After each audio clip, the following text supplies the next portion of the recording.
you might see me enter into someone's infamous hideout, and this is the TFT Discord owner's hideout, and I ended up paying one mirror. So this is how like mirror services usually go. You give them a mirror, they mirror the item, they give it back to you, and you trade the mirror fee. So you can see the mirror fee is actually 120 exalts. So I gave them a headhunter and 20 exalts, and then I was able to get the sword that ended up being mirrored finally, because I know a lot of people expressed interest in the last video, and there's like, where's the actual sword? And somebody in my chat actually mirrored it once, so I wanted to try it out, and I ended up getting a copy myself. And the sword looks pretty crazy, right? There's so many affixes on it: 1, 2, 3, 4, 5, 6, 7, 8, 9, 10.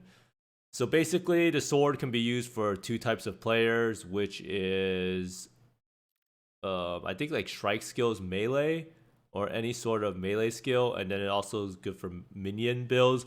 When I checked the TFT Discord like mirror channel, I also saw quite a few necromancers had already mirrored the sword. I would say the sword's probably been mirrored like 10 or 12 times or something. But it did cost 2,000 exalts. Let me know down below if you would like to see a crafting process of how the sword is actually made, because I was actually interested in potentially making a claw version of this as a long-term goal objective to dump currency in. But I might also just dump currency into trying out more builds. I did end up trying a Wander, and Wander just suffers from the same problem, which is no defenses. It is hard to overstate how big of a difference having elusive effect and Nightblade elusive reset with Withering Step is, and also losing the Fortify and life gain on hit from the Claw is a terrible, terrible thing. Now, I'm going to show you what I've done to this character to build around the sword for now. This is very, very preliminary, and I will probably make a lot more upgrades in the next video as I got this sword towards the end of my stream. But I just wanted to give out like some quick build updates in case you might want to mirror the sword as an endgame project before you stop playing the league. It is a very, very cool looking item, and it's probably one of a kind. The crafting process is actually remarkably lucky. I think the person said they were extremely lucky at only spending 2,000 exalts. And I kind of believe it, because every single mod is influence, right? But basically, I also tried, the Wanderer was not very good though, but this build has a lot of potential. It does, I think, do the most damage out of any build I've played thus far this league, including the Claw Lightning Strike variant, even though it doesn't have access to Nightblade. And look at all these letters. But let's get straight into the gear, and I'm going to showcase a really fast Maven kill with the sword. So first thing you might notice is that the implicit for the sword is 100% of physical damage from hits with this weapon is converted to a random element. What this means is that you no longer have the life gain on hit from the claw, which is actually a huge portion of our survivability. Like as long as we don't get one-shotted when playing the claw, we're able to leech back almost our full life pool. So basically, we need to be able to make up for that gap. And the way we do this is through the Vitality Watcher's Eye. So I changed up the Watcher's Eye a little bit. So it's a 49 multi, 24 life gain on hit with Vitality, and non-channeling skills at minus 10 to mana cost while affected by Clarity. And you might be wondering, why do we need the Clarity? And a lot of people do ask, how much is the mana cost of the skill? Mana cost of the skill is only 28. The reason being that one of the links, Socketed skills, deal 40% more attack damage, does not have a multiplier. Inspiration gives us reduced mana costs. We could actually lower it even more if we use a regular version of Inspiration. So overall, mana cost is not really too big of an issue with the Watcher's Eye. Whoops, that's the wrong thing. But because of the sword, and in order to take advantage of all these links, we have to actually use the Squire. Squire is actually a pretty expensive item. I had no idea. It was 103 exalts. So Squire, so the links we end up using with the sword is Lightning Strike, Anomalous Inspiration, which I'll probably switch over to Inspiration for lower mana costs, Trinity, Elemental Penetration, or Divergent Rage, depending on what we are doing. So the reason we use Divergent Rage is the fact that Divergent Rage gives us 27% chance to gain 1 rage when you use supported skills. And it actually ends up being like a semi-good buffer to deal with losing the Red Blade banner. And I did take the Warcry note, so I generate 20 rage minimum. What this means is that I could potentially maybe use like cooldown recovery boots if I wanted to try to get more rage uptime, because the rage uptime is kind of meh without the red blade banner, and that's actually one of the big problems with the build currently. Yeah. So yeah, so more cooldown recovery on this will make it feel a lot better. So Divergent Rage, Awaken added cold, and Awaken added lightning damage. So those are the links we're ending up using. And in order to use a sword, you have to put the lightning strike in the main hand as Squire. It can only take support gems. So the helm, we still have the same one. We have Ancestral War Tree, Multi-Totems, Phantasmal, Ancestral Protector, Culling Strike. This Brass Dome is the one we bought. And this is actually a pretty good Brass Dome. It's like I kind of had the foresight to buy this knowing that I would get the sword. So the reason being is that it makes the level Enlighten +1 gems level 5. And it also gives +1 to the auras. So you get 21 Skitter Boss, Anger 22, Determination 22, and Precision 21. So it ends up being like a good thing, mainly because Enlighten is now level 5. Now, these are all the same gear, so I pretty much just plug and played the build, and then I swapped out of the claw nodes that I was using. So this is an Amethyst ring with minus mana cost. It's pretty much going to be 100% necessary. Mark of the Elder, same one. So the problem with the Squire is we can't really Scourge it for resist. I wonder if anyone has Scourged it before. I feel like someone probably has tried, because you do get 3 chances at it, but the chances you actually get something good is probably pretty low. So then we have the Spike Gloves that we are using. This helps us get stun immunity, some elemental damage of attack, strikes 2, and 12 attack speed. So it's super, super strong. And we're still running Blood Rage, Enhance, Berserk, General's Cry, Headhunters, the same one, Withered effect. Or Withered 6% all res. And then the 2-tone boots, Lightning res, life. And then now the main problem with these pair of boots is we will need to get an elusive on kill, because the problem is we don't have any elusive. We can't get elusive. Elusive actually ends up being pretty big, and we are pretty much critting every single time still. So I think the buff should be up relatively frequently, and then Withering Step with it should help keep it up a fair amount of time, I hope. But without the elusive effect from Nightblade and Anomalous Nightblade and the tree, elusive's not going to be as big of a factor for our survivability. So we'll see. I'm going to try some simulacrums today, but I have high doubts about how well this build will survive. So the tree, I ended up dropping this top portion, Unnatural Instinct. It's not very good because you just spent so many points to travel up there. So that means our Chaos Res is a lot lower. Now, the large clusters are saying the same. Feed to fight, Field to fight, Martial Prowess. So it's the same stuff here.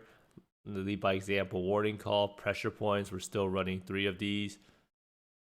And I chose to take these sword nodes. Theoretically, I could take the Sword Mastery for 8% chance to gain a Frenzy Charge, which is probably the right play, because then you can drop the Anomalous Blood Rage and use an attack speed one and get a huge attack speed benefit. So the main difference here in the tree is that we actually had to end up taking these Warcry nodes because we want to get Warcries have a minimum of 10 power. It's not exactly the worst thing in the world because you do get 32% Warcry cooldown recovery speed. So we have this. And I think our Whirling Blades is actually free of cost. General's Cry costs like no mana, and Berserk almost costs no mana.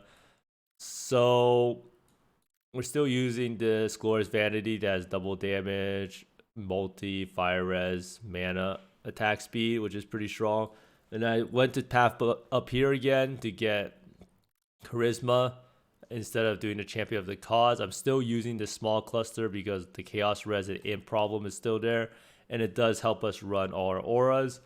The auras we're running is now we're throwing in Vitality for the Watcher's Eye benefit, and then we also have Precision, Determination, Summon Skitter Boss, Anger, and Clarity. I think if you had a little bit more of mana reservation, you could probably fit in Defiance Banner if I really wanted to, and I'll try tinkering around with that as there is an extra gem slot still to be used. Now, I do think that increased effect of non-damaging ailments is pretty good. It helps us get to our brittle cap a lot faster. We can also take the 15 all res for 1 point.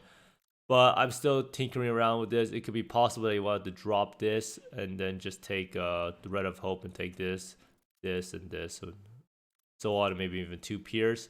Now, the main thing about the jewel here is that a lot of my jewels that you will see in the upcoming videos is not even optimized for Maven because of the fact that, what's it called? These have attack speed of claws. I'm using it swords right now. So maybe it'll be a little easier to find, what's it called? Jewels for this build. Now, another thing to note is that there's two different sword clusters you can go for. You can go for this sword cluster here with the multi, which ends up being 12, 12, 24, 39% multi, right? And then this one over here, which is 25, 10, 10, 10. So it's 30 plus 55 multi. So maybe this one is a better choice, but we'll see how we deal with that. The tree is pretty strapped on points, especially now that we have to end up taking these Warcry nodes. Now, concluding, do I think that this build is better than the Claw build? There's probably not a chance that this build is better than the Claw build. It will probably do more damage than the Claw build, but losing Nightblade effect, an elusive effect, is actually just insane. You'll see on the POV how big of a difference the EHP is from having elusive effect, and it's something that is just not something you can make up for, right? So it's kind of sad to see, but it is what it is. But this sword is very cool, and it's just something different. I wish they made it on a claw, but beggars can't be choosers, right? So maybe I'll try to make a claw. I will probably make a video about how to craft a sword, but anyhow, let's get straight into it. I'm going to showcase a Maven kill, and you'll pretty much be pretty astounded by the damage that this build actually deals.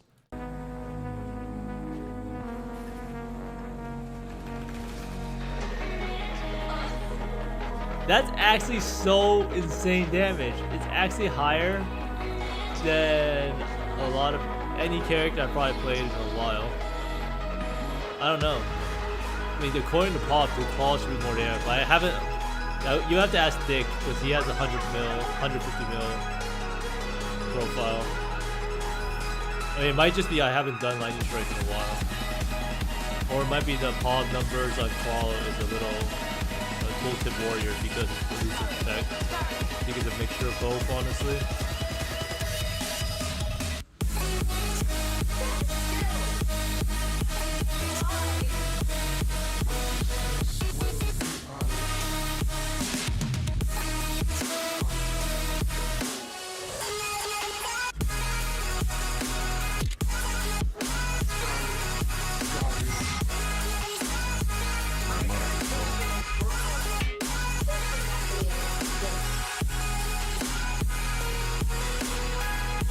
Probably been a while, yeah, that's what I was thinking.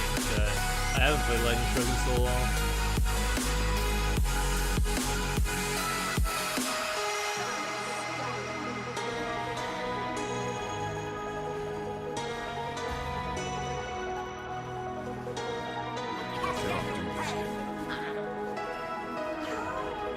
Are you serious? I put a tunnel there? I would die to Cascade of Pain at 73 full rest. A little bit. You're not always at capped elusive effect. The pop is like kind of fake damage because you're not at 250% elusive effect. It trickles down. It's like claw, the damage is not as real as it seems.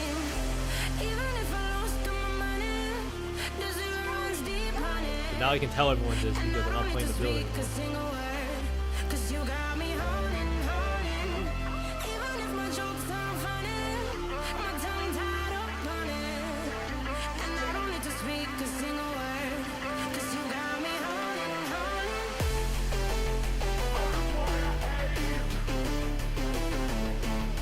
Yeah, I mean, that's how it looks. Anyhow, I hope everyone enjoyed the Maven kill speed. It's actually quite surprising to see how much damage it actually does. The main downside in the end for me personally is the loss of Red Blade Banner. Red Blade Banner is just such an amazing shield in terms of keeping up Berserk uptime. I do think that maybe if I stacked a little bit more cooldown recovery, like on the boots or something, it'll feel better. And getting cooldown recovery on Berserk instead of the regular quality could also feel extremely good, but that's 44% attack damage loss. So a lot of these things you try to make up for the difference of not losing a claw and not being able to use Red Blade Banner kind of sucks, but that's just the nature of PoE. There's always trade-offs, and yeah, and sometimes it's just what best weapon type, and the best weapon type is the claw. So long story short, get the 12-link claw. Someone please make it, and I will mirror it. But thanks for watching, everyone. I hope you find more mirrors, exalts, and mage bloods than me, and see you next time. Bye.